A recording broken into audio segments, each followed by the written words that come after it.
mau pulang aku langsung tabrak gitu tiang listrik itu. Sebenarnya support untuk latihan. Untuk latihan. Untuk latihan dan untuk nggak buang-buang uang nongkrong kalau malam. Oke. Analysis of human skin texture using image processing technique. Inandia Citra selain olahraga, latihan, penghasilannya apa sih?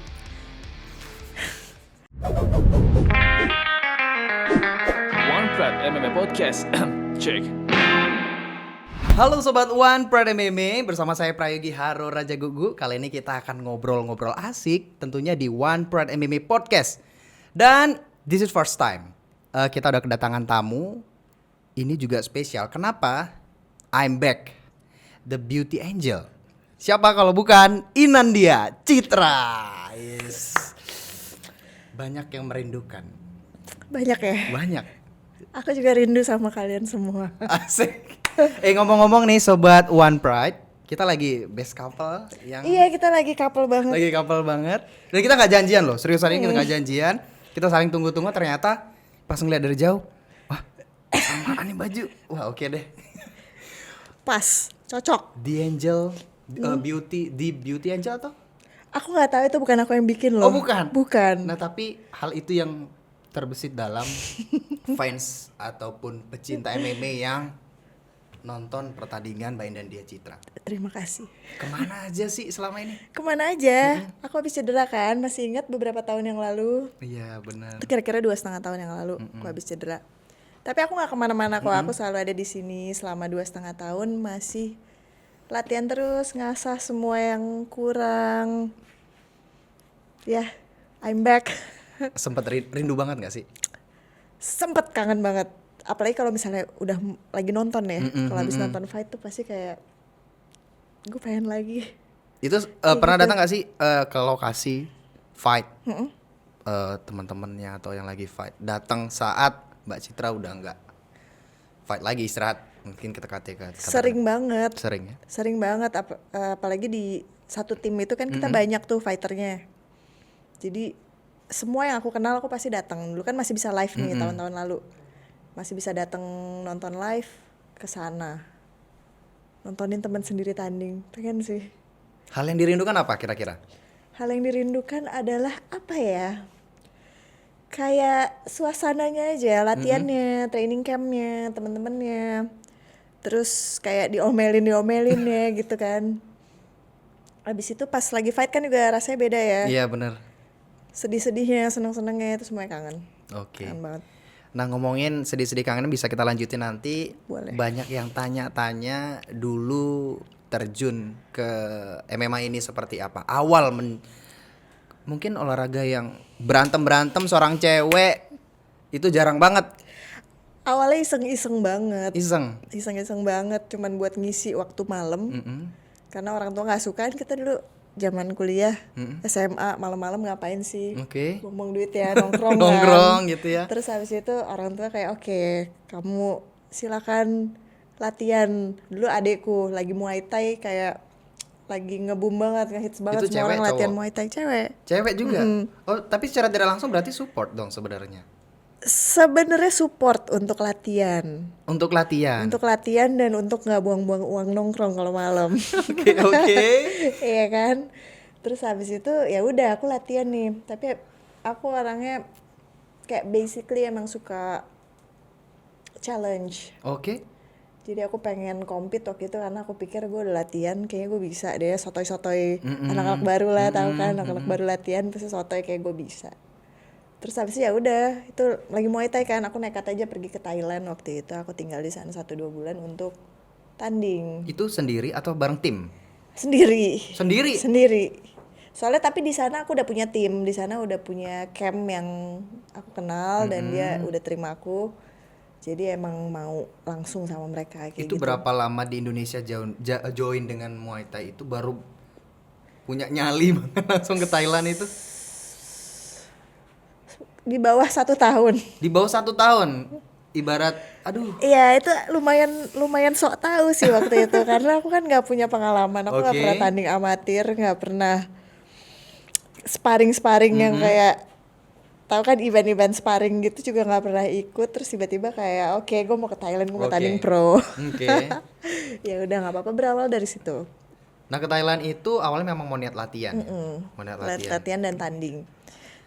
Ya. Terus informasi yang kecelakaan di Thailand loh kecelakaannya, nggak di Indonesia. Udah berangkat sendiri ngerepotin orang yang di Indonesia nggak sih? Enggak, untungnya enggak. Aku emang kalau misalnya travel tuh selalu ada insurance kebetulan. Oke.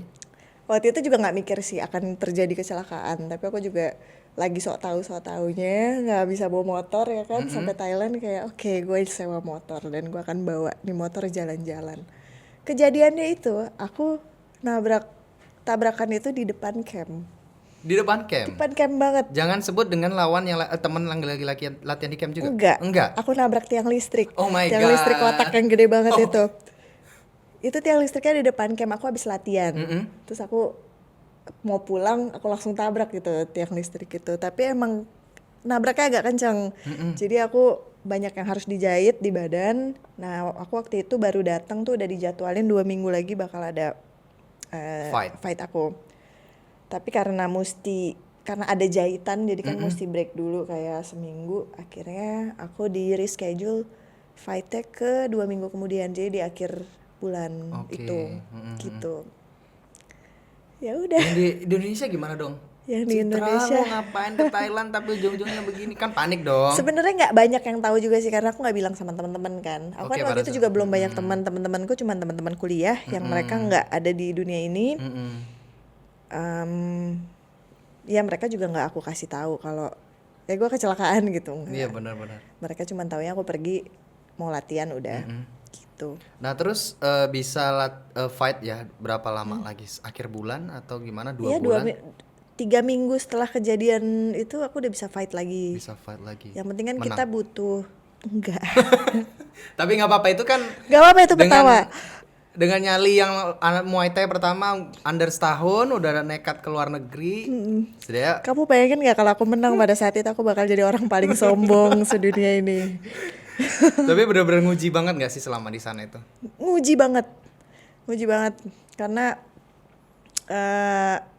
aku ngerasa kan aku nggak punya pengalaman tapi aku harus langsung terjun ke dalam. Dari kecil juga aku bukan yang kayak background keluarga juga nggak dari sport dan aku juga nggak banyak ngelakuin kegiatan olahraga ya kan.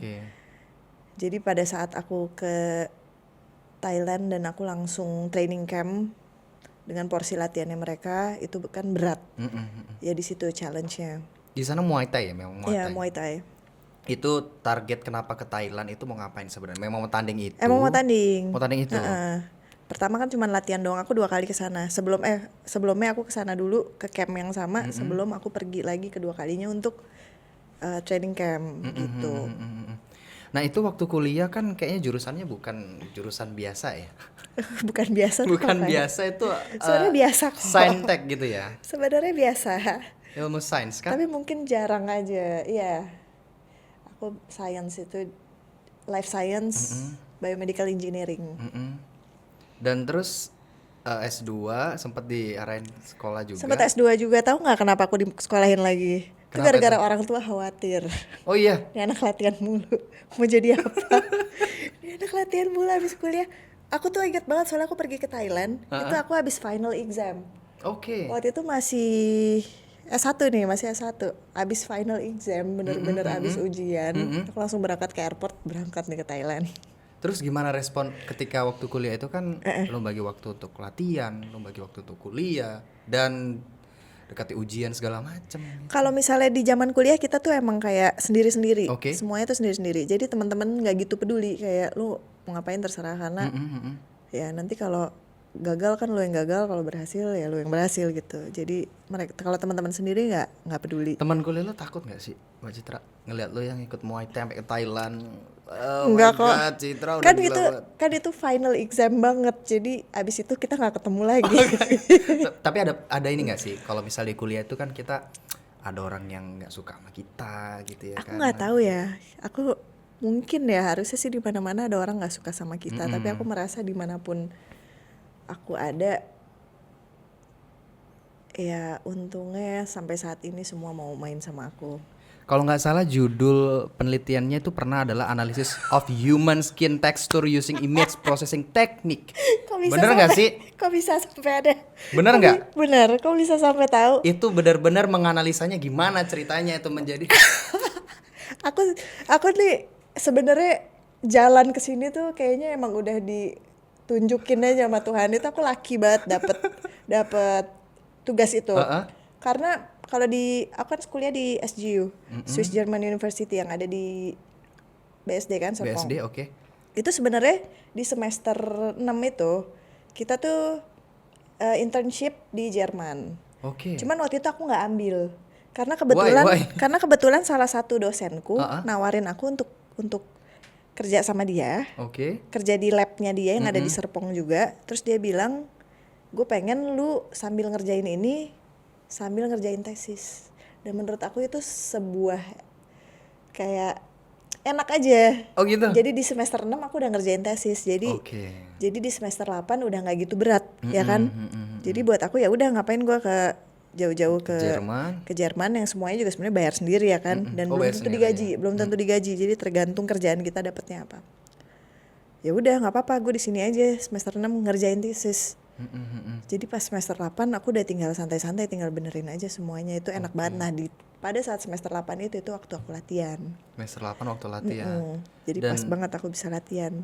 Dan sampai selesai di perkuliahan itu lanjut lagi di Muay Thai lagi. Ya masih Masih Muay Muay Thai. Thai? Itu masih Muay Thai. Aku sampai tahun 2015. Di Muay Thai.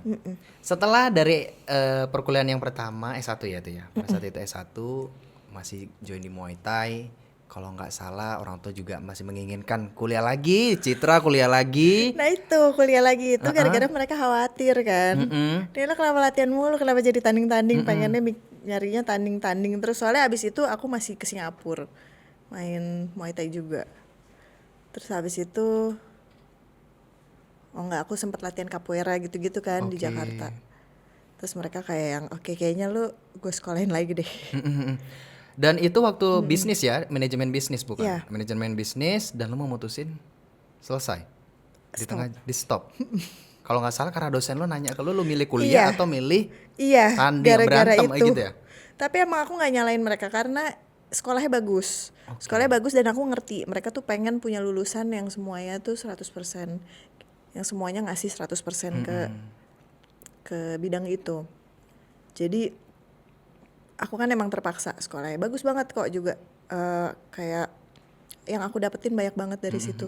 Nah kebetulan emang aku ninggalin kuliah itu pada saat ninggalin S2 itu pada saat udah mau tugas akhir.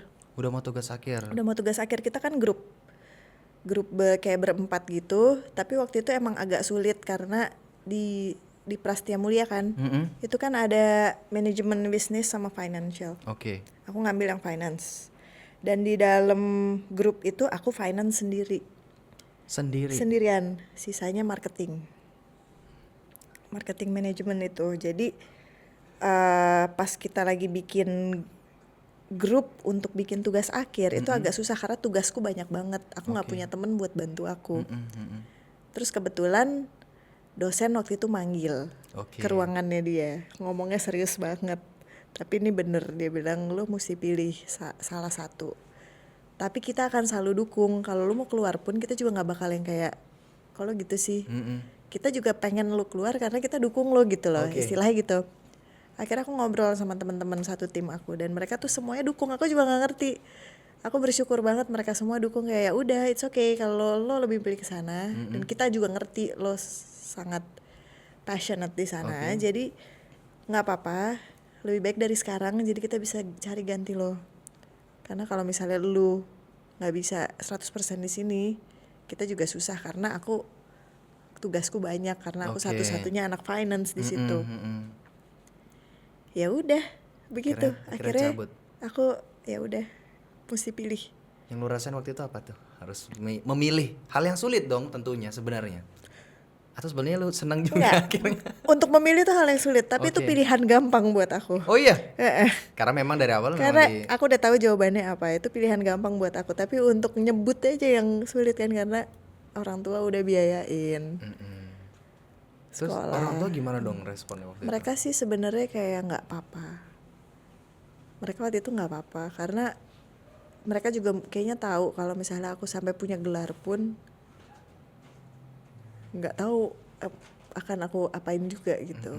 Karena anaknya udah kayak punya jalan? ngeyel aja, udah punya jalan sendiri kayak. Tapi memang kadang kalau kita nggak ngeyel sama hidup kita sendiri juga kita nggak bisa menemuin yang mana sebenarnya benang merah hidup kita, ya nggak sih? Iya. Dan jujur gue pribadi itu juga mikirin itu. Dulu gue ngambil jurusan ilmu komunikasi. Sharing dikit nih ya. Gue kekeh banget mau ngambil jurnal. Nyokap bokap tuh jangan ngambil humas, ambil humas, pokoknya di humas gitu kan. Aduh, kepingin itu jurnal. Orang tua tuh nangkapnya kalau jurnal itu kan reporter nanti begini wartawan. Nanti kamu pecah kepala kamu kena gini gitu. Akhirnya aku bandel. Diam-diam lapor iya ngambil humas gitu kan. Kita ngambil jurnalistik. Bisa kayak gitu ya bandel ya. Terus ujung-ujungnya pas wisuda kan nama jurusan disebut ya. Loh, Yogi, kok jadinya ngambil jurnalistik? Iya, kemarin ngambil mata kuliahnya sedikit. Tapi gue ya ujung-ujungnya ya orang tua nggak bisa apa-apa karena this is my way. Ini sudah jalanku gitu ya kan. Oke, ini kembali ke ceritanya Citra. Ini mau tanya-tanya lagi untuk One Pride. Awal kenal MMA dulu ya. Awal kenal MMA itu gimana? Nah, pas aku tahun-tahun terakhir aku Muay Thai itu, MMA udah mulai kayak ada. Dulu kan ya aku nggak tahu ya, aku baru masuk MMA tuh baru tahu bukan tahu ya. Baru mulai latihan MMA tuh di tahun-tahun 2015. 2015. Baru mulai event-event lokal tuh bikin MMA pro. Jadi aku yang kayak gue kayak harus main nih gitu. Dan aku kan juga kenal sama promotor ya. Jadi mereka yang juga kayak Citra nawarin gitu. ayo main. Terus ya udah pengen dong. Akhirnya nah itu pertama kalinya akhirnya aku ketemu sama, sebelumnya tuh masih Muay Thai aku udah ketemu sama Bang Theo. Oke. Tapi ya latihan Muay Thai kita di gym yang lama itu. Terus habis itu pas mau main MMA ini baru aku mulai kenal sama pelatihku yang di Jakarta Muay Thai. Pelatih BJJ. Dan ini yang sampai sekarang ini berarti? Pelatih BJJ itu si Stepher, aku ketemu sama dia di lupa di mana. Nah tapi habis itu dia kayak ngarahin juga kayak lu mau main MMA lo harus bisa jujitsu. Terus aku pikir kayak masa sih? Oh, Karena aku nggak tahu kan. sempat mikir gitu. Masa sih? Aku tahu sih BJJ itu susah, tapi ya aku belum kepikiran aja kayak gue harus bisa ini, harus bisa itu, nggak kepikiran karena aku pikir gue udah bisa Muay Thai cukup. Ternyata nggak. Abis itu aku latihan BJJ. Ternyata seru. Terus aku mulailah compete jujitsu dari tahun 2015 itu. Baru 3 bulan mulai sotoynya mulai tuh. Baru 3 bulan latihan langsung tanding nih. Itu tahun 2015. 2015. Iya, dan seperti biasa pertandingan pertama harus kalah. Karena sotoy. Ini pemuda India. Gitu kan, kalah dulu terus nanti ada harus kemenangan. Gitu, jadi pertandingan pertama pasti kalah. Oh ya udah it's okay. Habis itu baru bisa menang. Oke. Sampai akhirnya setahun kemudian main MMA pertama. MMA pertama. Main MMA pro pertama dan kalah juga. Kan pertandingan pertama semua harus kalah. Gitu. Tapi tetap jadi pembelajaran kan sampai ke One Pride-nya gimana itu? Ke One Pride itu nah aku waktu itu ketemu sama Siko Sino di pas aku main MMA pertama pro itu di event lain. Ketemu sama dia. Terus habis itu dia tuh emang waktu itu acaranya tuh di April kalau nggak salah, di mana bulan depannya itu mau langsung ada MMA One Pride MMA. Oke. Jadi dia sempat ngomong nanti lu main ya di One Pride ya. Oh iya kok.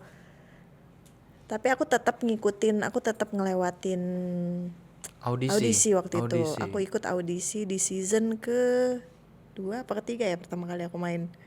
Pokoknya di tahun depannya deh. Oh, ke tahun depannya. 2016-an lah ya. 2016. Enggak, 2017. Oh, 2017. Oh iya, season 2 ya. Ya, itu season 2 ya? Season 2. Berarti aku main di season 2. Nah, waktu itu baru ada turnamen. Kan Linda Dara dulu yang main. Terus habis itu di season selanjutnya baru ada turnamen cewek berlapan. Nah, aku masuk di turnamen itu. Jadi dari situlah dimulai. Di situ mulai One Pride. kiprah Inandia Citra di One Pride MMA. Yes. Nah, gue pernah dengar lo berstatement bahasanya gue tuh sebenarnya ngincarnya tuh kalau di partai live sebenarnya karena orang lain kenal gue karena di live. Iya, Apa makna live bagi lo apa sih? nggak tahu ya. Jadi kayak orang tuh akan lebih ngeliat tuh kalau misalnya lagi live, soalnya kan mungkin promonya lebih banyak ya. Itu kan lama. Mau ada, biasanya ada title fight di situ. Oke. Jadi promonya akan lebih lama dan orang akan tahu card itu. 5 bout yang bakal ada di situ tuh orang bakal inget terus. Ya kan? Jadi pada saat kita main di live bareng sama mereka, itu orang akan lebih inget lu pernah main dibanding kalau misalnya kita di minggu-minggu berikutnya tapping gitu. lah, partai tapping gitu ya. Nah, ngomongin lo di One Pride udah kurang lebih berapa lama sih istirahat ini? Mau 3 tahun. Mau Ini 3 tahun. Kayak ini 3 tahun. Tahun ini 3 tahun. Nah, lo udah dengan One Pride mau kontrak lagi. Mau kontrak Mau lagi. kontrak lagi. Informasinya gimana nih? Dia lo dipanggil lagi atau lo gue udah sembuh nih? Atau gimana? Iya, jadi kemarin tuh emang 2 tahun pertama emang agak susah ya karena cedera ini, dan mungkin orang juga nggak mikir cederanya akan lama banget. Aku juga nggak mikir sih cederanya akan lama banget. Walaupun teman-temanku yang pernah cedera mata juga bilang minimal tuh 2 tahun, minimal 2 tahun mereka bilang. Minimal 2 tahun untuk jadi oke lagi matanya. Terus aku pikir masa sih? Lama banget 2 tahun. Ternyata bener. Ini malah udah mau 3 tahun Mau 3 jadinya. tahun. Itu waktu itu kita coba flashback waktu lu cedera deh. Waktu cedera itu apa yang lu rasain pertama kali? Rasa kecewa yang bagaimana gitu? Nggak ada. Nggak ada kecewa sama sekali. Aku orangnya nerima. Ikhlas gitu ya. Ikhlas. Ya mungkin aku sih ngerasa itu kan emang kecelakaan pertama. Kedua mungkin emang salah aku. Aku pikir kayak ya udahlah, lawannya nggak sengaja. Kedua mungkin gue juga nggak protect muka sampai bisa ngasih orang nyolok mata gitu kan. Kalau misalnya aku apa sih nahannya lebih bagus, mungkin nggak bakal masuk juga itu jari ke dalam mata. Aku sih mikirnya gitu. Cuman pada saat kejadian aku masih inget banget sebenarnya. Aku nggak bisa lihat pada saat itu. Oke. Nggak bisa lihat. Aku bilang Bang Mustadi nanya gimana, aku bilang aku nggak bisa lihat. Ternyata pas dia cek ada robek, aku langsung dibawa ke rumah sakit kan. Sampai aku nggak tahu tuh apa yang terjadi di atas. Aku pikir waktu itu emang kayak ya udahlah, mau no contest kayak mau kalah kayak mau menang di diskualifikasi kayak terserah. Aku cuma mikir ini gue gimana, gue nggak bisa lihat ya kan. Cuman aku di jalan selama perjalanan, dan dari jalan ke cage sampai belakang aja aku juga diem aja. Aku cuman fokus sama, aku malah mikir yang paling jeleknya. Aku cuman fokus sama kalau misalnya gue sampai nggak bisa lihat, ya udah nggak apa-apa. Ini resiko. Di balik bandelnya lu ternyata lu ikhlas banget ya. Ya mau gimana lagi kalau misalnya nggak terima kan gimana, mata hilang udah terjadi. Iya benar-benar. Ya itu kan? dulu gimana kenanya yang lu rasain waktu momen itu, kena itu gimana waktu itu? Jari mana sih yang Nggak tahu ya, pokoknya antara jari harusnya dibahasnya antara jari 3 jari ini masuk agak dalam, memang segini aku ngerasain satu ruas itu masuk dalam. Terus habis itu pas lepas tiba-tiba kayak aku nggak bisa lihat aja. Sakitnya sih nggak seberapa, kayak kalau kita fight kan kita dipukulin juga sakitnya nggak seberapa ya. nggak seberapa ya, gue yang nonton Oh gemeter. ya, ya kalau lagi fightnya tuh sakitnya oke, tapi Oke. setelah itu kayak lebih biasanya kayak gitu. Nah jadi pas lagi abis kecolok itu kayak cuman perih aja dikit. Terus aku sempet mikir ini gue dikasih injury time 5 menit akan balik kok. Aku juga kaget sebenarnya waktu itu di stop. Ternyata pas sampai ke belakang dokternya bilang mata kamu robek ke dalamnya. Terus aku kayak makin diem. Oke, kalau nggak bisa lihat nggak apa-apa. Nggak apa-apa, karena aku harus nenangin diriku sendiri. Aku juga nggak pengen sampai ada apa-apa, hal terburuk terjadi terus akunya stres sendiri. Aku juga nggak mau, karena nggak ada orang lain yang bantu juga kan. Ini kan matanya mataku bukan mata orang lain. Jadi oke, gue nggak apa-apa. Terus aku ke rumah sakit. Sampai rumah sakit dibilang mesti dijahit. Itu yang luka. Aku masih belum bisa luka lihat kan itu. bukan kelopak mata tapi bola mata. Bola matanya yang putih-putihnya. Jadi ternyata robek. Waktu itu aku dianterin ke rumah sakit sama Mas Suwardi. dia yang bilang, dia fotoin tapi aku nggak berani lihat. Dia bilang tuh matanya robek, isinya keluar gitu. Terus aku udah kayak, wah ini dia Terus takut-takutin dengan apa dia dengan takut? dengan banyolnya dia nggak sih ngasih tahu? Ini mata lu sobek keluar putih-putihnya gitu. Iya kan dia sebenarnya pengen nyemangatin aku Oke. aja juga. Nah jadi aku sempet yang kayak masa sih harus dijahit, gue nggak mau, aku nggak tahu gimana rasanya dijahit mata, kayak asli sakit banget. Tapi ya udahlah, aku pikir ya mau gimana lagi, karena udah sampai rumah sakit itu setelah setengah jaman atau sejam tiba-tiba mulai burem matanya. Mata yang kena colok ini mulai burem. Jadi aku kayak masih bisa lihat nih kayaknya. Aku langsung bilang sama mereka yang ada di situ nemenin aku, langsung gue bisa lihat nih kayaknya, matanya udah mulai balik nih. Terus pas dokter datang dia emang bilang nggak ini oke. Tapi emang tadi shock, tadi matanya shock jadi nggak bisa lihat kan, soalnya dia twist, mataku sempet twist kan, Muter. mutar, makanya sempat nggak bisa lihat karena dia nge-twist. Jadi baliknya itu emang agak lama, makanya aku sempet lama nggak bisa lihat. Ya aku inget rasanya sempet nggak bisa lihat tuh kayak apa, inget rasanya. Itu sampai berapa lama buram ngeliat itu? Buremnya juga lama banget sampai besoknya, soalnya kan sampai habis itu besoknya. berair terus. Itu kan kayak ada cairan kental gitu kan keluar terus. Terus habis itu pas lagi dijahit itu dijahitnya lokal. Dibiusnya lokal. Jadi aku bisa lihat tangan dokternya sama benang-benangnya itu aku bisa lihat semuanya. Pas udah selesai aku pulang itu malam itu emang sakit karena kalau kita merem kan masih ada jahitannya ya, masih ada nonjol-nonjolnya gitu, jadi emang sakit banget. Sedangkan baru boleh dibuka besoknya. Ya udah nggak apa-apa. Terpikir untuk berhenti fight. Aku terpikir buat berhenti fight, tapi sebenarnya bukan karena trauma kecolok kayak itu ya. Buat aku sih kayak gitu-gitu adalah resiko pertama, kedua itu juga kecelakaan, jadi nggak apa-apa. Yang bikin aku mikir mesti stop itu karena kayak aku mikir kayak gue dikasih kecelakaan ini biar gue istirahat atau biar gue stop fight sih. Itu yang aku cari tahu selama beberapa tahun ini. Apalagi kemarin kayak recovery-nya lama kan. Oke. Jadi aku sempet mikir mungkin gue emang gak boleh fight MMA lagi. Nggak latihan sama sekali berapa lama? Setahun? Nggak latihan sama sekali 3 bulan. 3 bulan? 3 bulan. Nggak juga sih, aku anaknya. Ya. Lo sambil di kasur ini ya, ngangkat alat berat. Nggak juga. Gitu. Nggak juga, emang seneng aja. Kayak pasti aku tetap datang ke camp gitu kan. Ngapain kayak kalau mukul sandbag aja tuh nggak bisa karena ada tekanan dikit aja tuh nyampe ke sini. Jadi oke, nggak bisa. Terus aku coba ngapain, skipping nggak bisa karena lompat-lompat. Jadi ngapain kayak shadow boxing aja kadang sakit karena badannya kan jalan kan. Iya. Ya udah, apapun yang aku bisa lakuin ya aku lakuin aja dikit-dikit. Itu sampai 3 bulan. Jahitannya hilang 2 bulan kan ya. Terus 3 bulan, terus aku pikir ya udah ini masih nggak bisa 3 bulan, mungkin 6 bulan. Ternyata masih 6 bulan itu juga masih suka berair. Tapi 6 bulan aku udah mulai bisa lebih aman untuk jujitsu. Karena nggak ada damage di muka. Jarang kalau misalnya aku benturan kepala aja itu juga masih kayak gesek-gesek gitu kan. Biasanya di sebelah sini itu juga masih sakit, tapi masih lebih oke lah dibanding kalau misalnya aku mukul pad.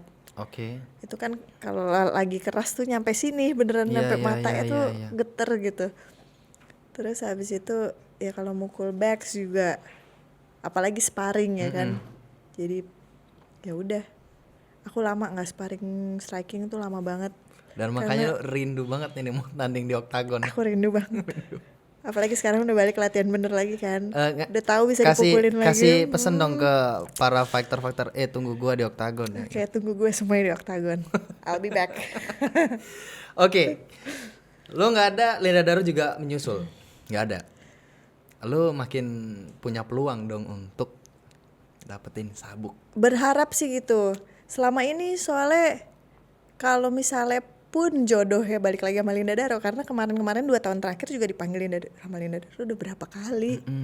Bukannya nggak mau.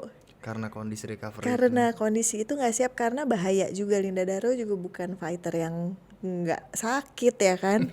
Dia kan dipukul sama dia juga sakit ya. Kalau misalnya kita ngomongin tinju, misalnya tinjunya dia bagus dan orang bilang ya udah jangan mau dipukul sama dia, siapa sih yang mau dipukul, tapi kan kita nggak pernah tahu ya kalau misalnya kepukul Iya. dan lagi sakit-sakitnya tapi mataku nggak siap nerima, itu kan sebenarnya ngebahayain aku juga. Benar. Dan resikonya ke aku juga, jadi ya bukannya nggak mau, nggak siap. Kalau dulu lawan terberat memang Linda Daro.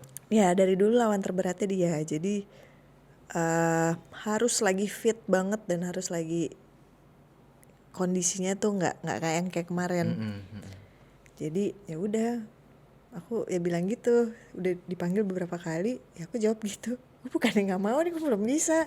Mata gue ini kalau kepukul sama dia hancur, ya kan mikirnya gitu. Dan yang ini lo dia hancur sekarang. lo One Pride ini lo yang menginformasikan gue udah siap nih untuk fight. Ya kemarin tuh sebenarnya karena aku sempat dipanggil lagi. Ini lagi pandemi ini aku udah dipanggil kayaknya. Mau lawan siapa waktu itu? 2 atau 3 kali. Tiba-tiba bulan Oktober kemarin dipanggil. Mau nggak? Lo bisa nggak, siap nggak title fight lawan Melpida lagi? Jadi rematch tapi kita title fight. Terus aku ngomong sama pelatihku yang di Bali. Terus dia juga bilang, aku sih tahun ini sebenarnya sih secara fisik ya oke lah, tapi yang nggak siap tuh kayak keadaannya. Soalnya keluarga lagi bingung gitu kan segala macam, dengan keadaan lagi pandemi ini agak susah. Jadi aku ngomong dulu sama pelatihku yang di Bali dan dia sempat ngomong it's not a good idea buat tanding sekarang. Jadi lebih baik sih nggak usah dulu, bilang aja kayak itu dari aku sih, kayak ngomong bilang aja next year aja deh sekalian. Jadi tahun kemarin nggak ada sama sekali gitu kan, dengan persiapan yang susah, camp juga lagi tutup, ya kan pelatihku juga lagi cedera yang di Jakarta Muay Thai. Jadi kayaknya emang bukan jodohnya aja tanding kemarin. Terus ya udah aku batalin, aku tolak fightnya. Terus aku mikir, ini gue udah dipanggil berkali-kali suruh title fight, apa gue harus balik ya ke One Pride? Ini gue mesti main lagi kayaknya. Ya udah, tapi aku mesti nyoba mataku ini dipukul. Akhirnya aku latihan lagi. Dan aku mulai aman. cari Bang Teo kan. Dan aman. Dan dipukul dia sakit, tapi aman nih kayaknya. Aman harusnya. Udah berapa lama nih sama Theo? Aku akhirnya join lagi, ketemu lagi sama dia sejak bulan Oktober. Jadi ya lumayan beberapa bulan iya udah hampir setengah tahun. Oke. Nah, kita ngelihat kan di Women's Throw Week ini sabuk tak bertuan. Ya gak sih? Yeah. Seberapa yakin Inandia Citra mendapatkan itu? Yakin banget. Kan banyak faktor-faktor baru yang soalnya gila gini, banget. Masalahnya gini, ini kan season Fight 40. udah season berapa sih? Fight 40. Kita Fight Fight Night. 40 ya, Fight Lo masih Night. ingat season ya? Di Fight Night 40 ini itu kan yang pertama ya di tahun ini kan. Oh, yang tahun ini belum mulai, Yang tahun ini masih kan di bulan Februari. Februari kan Bulan kita Februari baru 41, mulai kan. Final 41. Nah jadi cuman kalau misalnya di bulan-bulan itu juga masih terlalu mepet karena aku tuh istilahnya kayak ulang dari nol lagi. Ya kan ya, walaupun selama pandemi dan selama 2 tahun ini latihan, cuman ya karena udah lama gak striking, udah lama gak sparring, jadi aku ngerasa kayak mulai dari nol lagi. Aku butuh waktu lebih lama.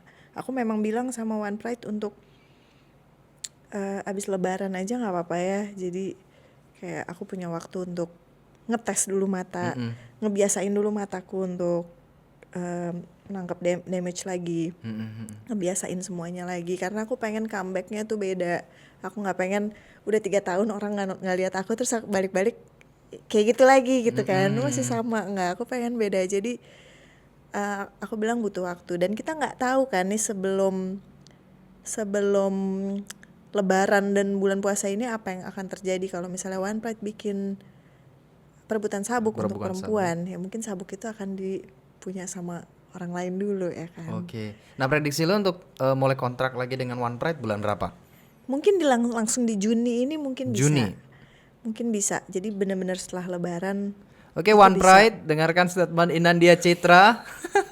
Juli dia udah siap untuk. Siap. Oke, nanti ini Bung Fransino juga mendengarkan ini. Fransino, Bung Max Metino, Pak Ardi Bakri langsung. Oke, itu selama di One Pride.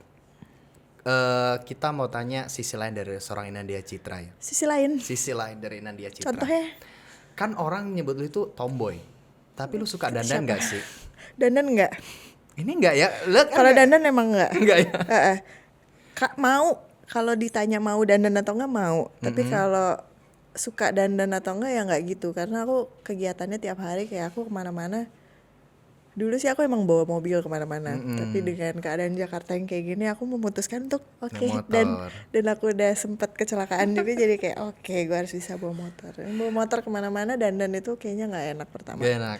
Kedua, kegiatan aku itu kan emang cuman ada di gym, latihan keringetan. Buat aku dandan itu gak butuh kalau Tapi kalau latihan. misalnya lu datang ke acara nikahan teman, Oh, itu gitu, pasti dong. pakai heels. Iya. Pakai heels. Ada nggak sih? Bisa kok, Ada ya, bisa ada gua foto di pakai. Instagram pakai heels Ada. ya. Oke, nanti gua Boleh ambil untuk kita tampilin. Boleh. Ini nih fotoin Nandia Citra waktu pakai heels. Kayak sesuatu banget ya Sesuatu foto gue banget. pakai heels. Kita juga pernah nanya sama Linda Daru. Linda Daru pernah pakai heels nggak sih? Pernah. Tapi ya agak-agak lah gitu kan. Aku dulu soalnya pas zaman kuliah aku pakai heels terus. Oke. Bahkan aku suka kuliah pakai heels. Beneran. Capek ya? Enggak, emang Oh, suka awal- gayanya emang begitu. Oke. Emang perempuan. Oke.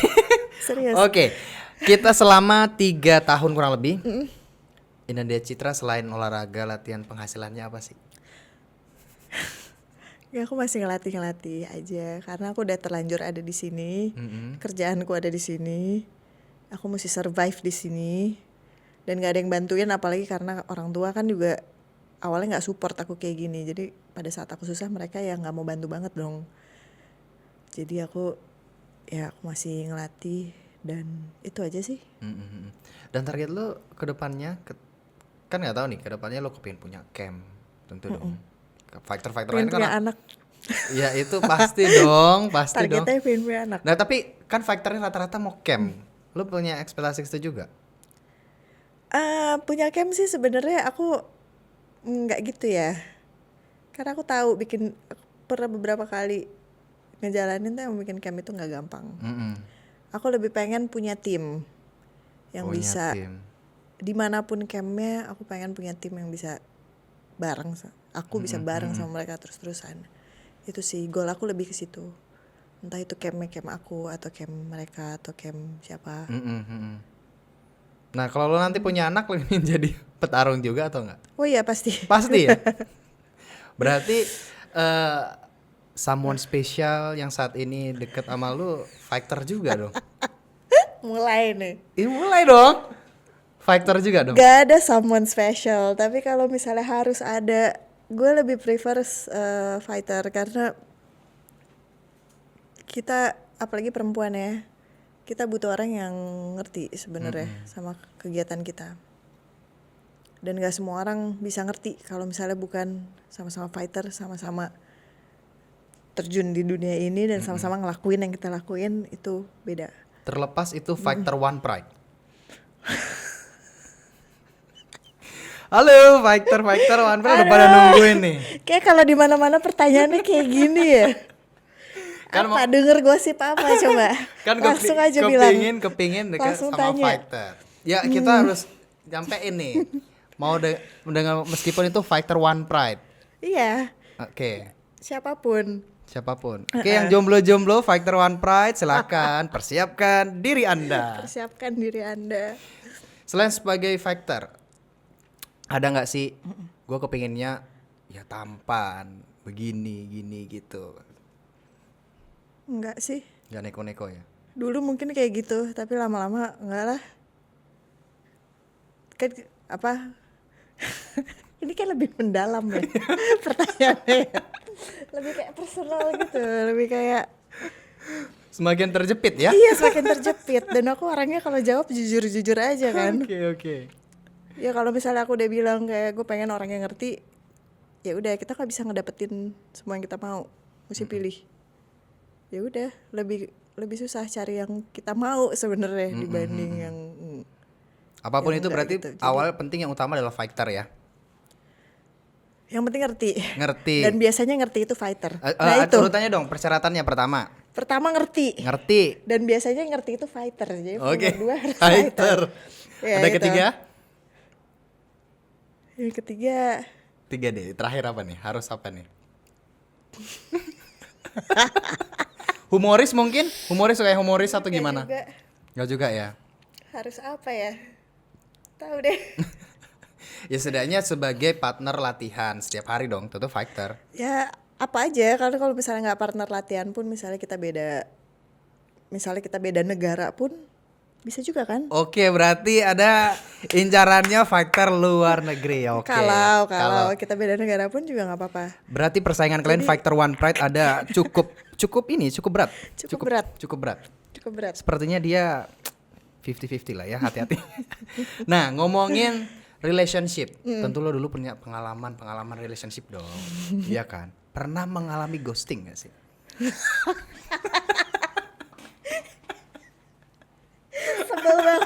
Sebel banget gue sama pertanyaan ini. Pernah lah. Pernah ya? Kayak semua orang pernah deh.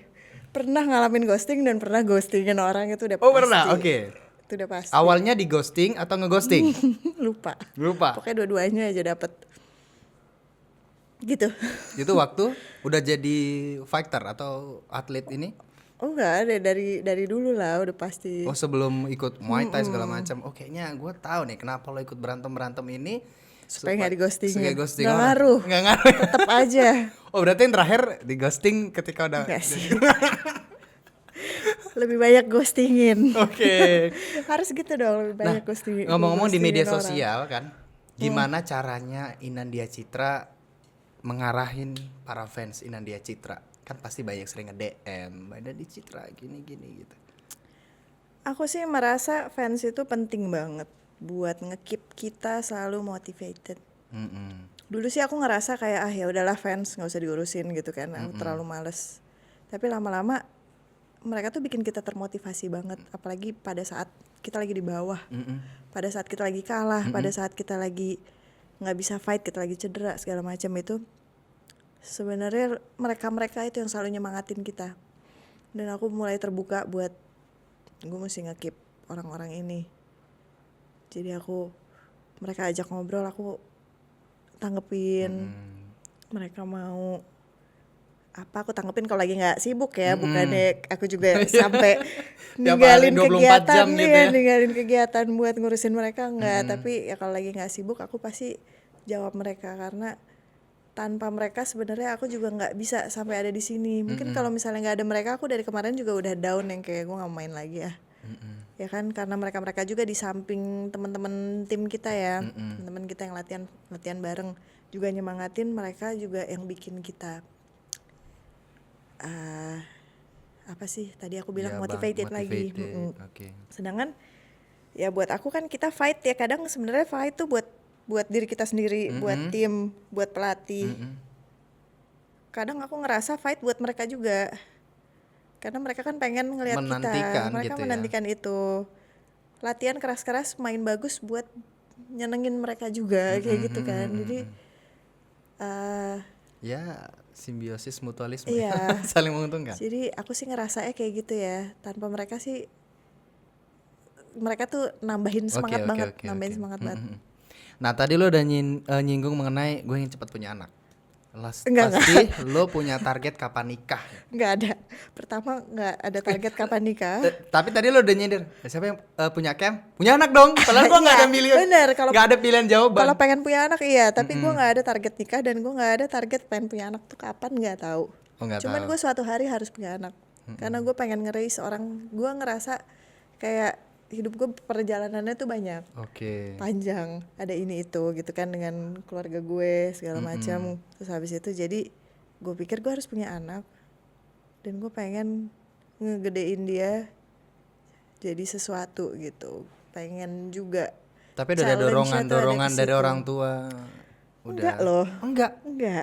Berarti memang sekarang ingin melihat kiprah seorang Inandia Citra.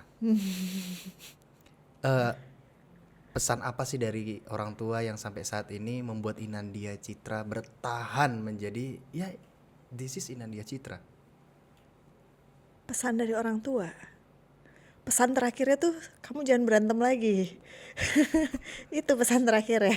Yang mungkin membuat Inandia Citra sampai sekarang, gua sampai sekarang tuh ya karena mereka nguatin gua gitu. Sebenarnya karena mungkin mamaku yang bilang kalau misalnya kita sebagai perempuan itu jangan mau tergantung sama siapa-siapa. Mm-mm. Jadi emang aku selama beberapa tahun terakhir ini aku emang kayak ngerasa sendirian aja, ngapa-ngapain tuh sendiri, ngapa-ngapain bisa sendiri. Jadi ya bukannya nggak butuh orang lain, tapi tanpa orang lain kita bisa. Itu sih yang bikin aku ngerasa jadi perempuan dan manusia yang kuat. Itu karena dia ngomong kayak gitu dan aku ngelakuin itu. Momen yang paling diingat, yang paling berkesan. Iya itu juga personal deh kayaknya. Momen yang paling diingat tuh adalah ya itu zaman-zamannya aku mulai berambisi banget. Gue kayaknya bisa nih jadi fighter, seru juga, kayak keren juga kalau gue bisa jadi fighter gitu kan. Itu aku ngapa-ngapain sendiri banget karena tanpa dukungan. Dari nol banget, dari yang aku kuliah ngapa-ngapain dibayarin sampai akhir aku keluar. Dan ya wajar ya kalau orang tua gak suka ya. Akhirnya aku ulang lagi dari nol, gak punya apa-apa. Jadi aku kayak hidup sendiri aja, gak punya apa-apa sampai aku jadi gak punya apa-apa dan bukan siapa-siapa sampai aku jadi kayak sekarang gitu. Bisa kerja sendiri, Lu sempat cabut bisa dari cari rumah kerja saat waktu itu? sendiri. Sebenarnya aku cabut dari rumah itu juga karena menghemat waktu dan Hemat listrik di rumah. semuanya ya. Menghemat listrik di rumah. Nggak tahu juga ya, kalau di rumah mungkin akan kepikiran itu kan, nanti lu bayar listrik ya gue nggak ada kerjaan gitu kan, gue nggak ngapa-ngapain. Oke. Ya aku kan misalnya kayak aku keluar dari rumah supaya aku ke tempat latihan deket, tapi aku bisa cari kerja di tempat yang sana juga deket juga, lebih efisien aja semuanya. Jadi lebih kayak gitu. Dan aku ngerasa dengan aku di luar rumah aku nggak ngerepotin siapa-siapa, walaupun akhirnya aku ngerepotin diri sendiri, tapi nggak apa-apa. Buat aku nggak mau ngerepotin siapa-siapa aja, termasuk orang tua. Mereka nggak Gitu. pernah menyaksikan pertandingan Inandia Citra. Mereka pernah nyaksiin yang pertama di Thailand. Itu mereka malah datang? mereka datang. Cuman aku bingung, itu kan main 5 ronde ya, 3 menit. Selama 5 ronde yang dilakukan sama mama adalah tutup matanya dia. Jadi sebenarnya dia udah jauh-jauh ke Phuket, itu dia juga nggak nonton. Dia tutup matanya tuh 15 menit pertandingan. Tapi itu lu berkesan karena itu pertandingan pertama aku dan yang nonton malah keluarga yang paling nggak gitu support aku di dunia ini gitu. Cuman abis itu ya udah, aku selama ini ngelakuin terus dan aku pengen terus juga nunjukin sama mereka kalau aku bisa sukses di bidang ini, supaya mereka merasa bangga juga dan nggak mikir kayak oh selama ini lu kayak gitu sampai sini doang, aku nggak mau gitu. Ya, semoga semakin lancar ke depannya. The Beauty Angel. Itu siapa yang bikin ya? Itu Aku tuh gokil banget. sebenarnya- Muter-muter The Beauty Angel ini julukannya Mbak Inandia Citra. Aku bukan ya, sebenarnya gitu? nggak punya nickname, aku nggak pernah dikasih nickname sama pelatih aku dan aku nggak bikin sendiri juga. Jadi Kenapa?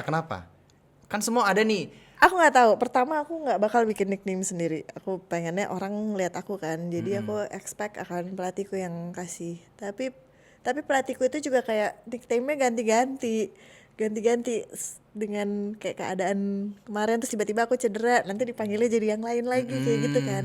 Jadi dan mereka tapi belum pernah yang kayak ya udah deh lo pakai untuk masuk stage lo pakai nama ini, tuh belum pernah. Jadi aku sebenarnya nggak ada. Nah pada saat aku dipanggil Beauty Angel tuh aku juga bingung. Aku baru tahunya tuh pada saat aku nonton videoku. Iya ada tuh. Kan terakhir kan, fight terakhir. Terus aku kayak, wah ini sejak kapan? Oh ya udah nggak apa-apa. Karena aku juga nggak mau ngerepotin kan. Jadi ya maksudnya nggak mau mikirin kayak gitu. Jadi oh ya udah nggak apa-apa, it's okay. Oke.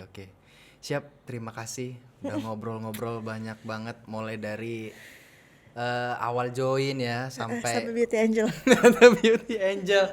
Oke sobat One Pride MMA, itulah tadi obrolan kita bersama Inandia Citra. Nantikan pertarungan The Beauty Angel.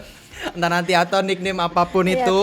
nickname Nantikan apapun. Ini dia Citra lah. Inandia Citra hanya di One Pride MMA. See you.